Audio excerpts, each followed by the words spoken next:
त्रेता युग में जाम्बवन जी ने श्री रामचंद्र जी को बहुत सहायता की थी, तो फिर जाम्बवन जी ने द्वापर युग में भगवान श्री कृष्ण के साथ युद्ध क्यों किया? क्यों भगवान श्री कृष्ण के ऊपर समंतक मणि चुराने का आरोप लगा था? आज मैं यही कहानी आपको बताने आई हूँ। स्वागत है आपका स्टोरीज आई बिलीव में। हम सब ये जानते हैं कि श्री कृष्ण जी ने जाम्बवती से विवाह किया। एक समय की बात है जब भोजवंशी राजा सत्राजित द्वारका में रहते थे। वो सूर्य देव के बहुत बड़े भक्त थे और वो नित्य उनकी पूजा किया करते थे। एक दिन उनकी भक्ति और निष्ठा से प्रसन्न होकर भगवान सूर्य देव ने राजा सत्रजीत को एक मणि दी। ये कोई ऐसी वैसी मणि नहीं थी, ये थी समंतक मणि। समंतक मणि की खासियत यही थी कि वो सूर्य की तरह चमकती थी और जहां पर भी वो मणि रहती थी वहां पर सुख, संपत्ति, धन, दौलत, शोहरत ये सब तो रहती थी। उसके साथ किसी को कभी भी कोई दुख नहीं होता था, कभी दुर्भिक्ष नहीं आता था, कोई महामारी से मरता नहीं था। ये मणि इतनी अच्छी थी। एक बार राजा सत्यजीत भगवान श्री कृष्ण के सुधर्मा सभा में आए थे। जब वो आ रहे थे तब सबने कहा कि खुद स्वयं सूर्यदेव आ रहे हैं। तब भगवान श्री कृष्ण जी ने कहा कि सूर्यदेव नहीं है, वो राजा सत्यजीत है। उनके पास एक मणि है जो सूर्य की तरह चमकती है। ये तो था सुधर्मा सभा का प्रसंग।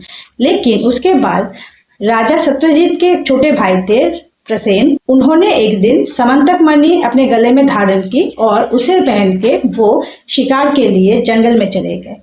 लेकिन वो बहुत समय तक नहीं आए तो सबको ये चिंता हुई कि क्या बात है, आखिर प्रसेन और वो समंतक मणि कहाँ है। तब लोगों ने भगवान श्री कृष्ण पर ये आरोप लगाना शुरू कर दिया कि उन्होंने वो मणि चुरा ली है। ये सब बातें जब भगवान श्री कृष्ण के कानों में आई तब उन्होंने सोचा कि अगर इस बात को झूठा साबित करना है तो मुझे वो समंतक मणि लानी पड़ेगी। उसके बाद भगवान श्री कृष्ण जी ने अपने साथ कुछ द्वारकावासी को लिया और समंतक मणि और प्रसेन की तलाश में निकल गए। प्रसेन को ढूंढने जा रहे थे तब उन्हें जंगल में प्रसेन का मृतदेह मिला, पर वहां पर वो मणि नहीं थी। उसके बाद भगवान श्री कृष्ण जब और आगे बढ़ने लगे तो उन्होंने एक मृत सिंह को देखा। उसके पास भी मणि नहीं थी, लेकिन उसके पास ही में उन्हें एक गुहा दिखाई दी जिसके अंदर भगवान श्री कृष्ण चले गए। जाने से पहले उन्होंने द्वारकावासियों से कहा, जब तक मैं लौट के ना आऊं यहाँ अंदर कोई मत आना, यहाँ यहीं पर रहना, मेरा इंतजार करना। लेकिन 12 दिन बीतने के बाद भी जब भगवान श्री कृष्ण बाहर नहीं आए तब द्वारकावासी को भय हुआ कि भगवान श्री कृष्ण के साथ शायद कुछ गलत हो गया है और वो बाहर से भाग के चले आए। लेकिन असल में बात ये थी कि प्रसेन जब जंगल में गए थे तब उनकी वो चमकती हुई मणि देखकर एक सिंह ने उन पर आक्रमण किया और उन्हें वहीं पर मार डाला। लेकिन वो मणि इतनी चमकीली थी कि जब जाम्बवन जी ने उस सिंह को उस मणि के साथ देखा तो जाम्बवन जी ने उस सिंह को मार के वो मणि ले ली और उसे अपने पुत्र को खेलने के लिए दे दिया। भगवान श्री कृष्ण और जाम्बवन जी का जब आमना सामना हुआ तब उन्होंने 27 दिनों तक युद्ध किया। 27 दिनों के बाद जाम्बवन जी को समझ में आ गया था कि ये कोई साधारण मनुष्य नहीं है। उन्हें ये समझ में आ गया कि भगवान श्री कृष्ण और कोई नहीं, त्रेता युग के श्री रामचंद्र जी है।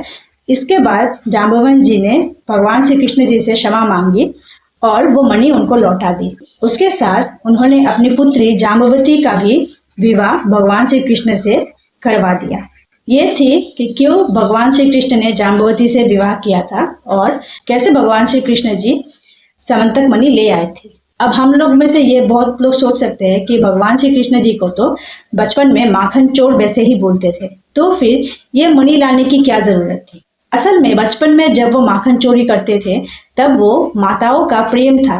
वो जानते थे कि माताएं अपने घर में भगवान श्री कृष्ण जी के लिए माखन रखती थी ताकि भगवान वहां पर जाके वो माखन चोरी कर सके। ये एक प्रेम था, इसलिए उन्हें ये माखन चोर भी अच्छा लगता था। लेकिन जब आत्मसम्मान की बात हो उस समय अपने आप को प्रमाण करना चाहिए। भगवान श्री कृष्ण के इस कहानी से मुझे यही सीख मिलती है। इसी तरह मैं कोशिश करूंगी कि आपके सामने हमारे जो पुराने ग्रंथ उनकी कहानियां बता सकूं। अगर आपको यह कहानी अच्छी लगी तो लाइक कीजिए, शेयर कीजिए, सब्सक्राइब कीजिए और इस चैनल के साथ बने रहिए। धन्यवाद।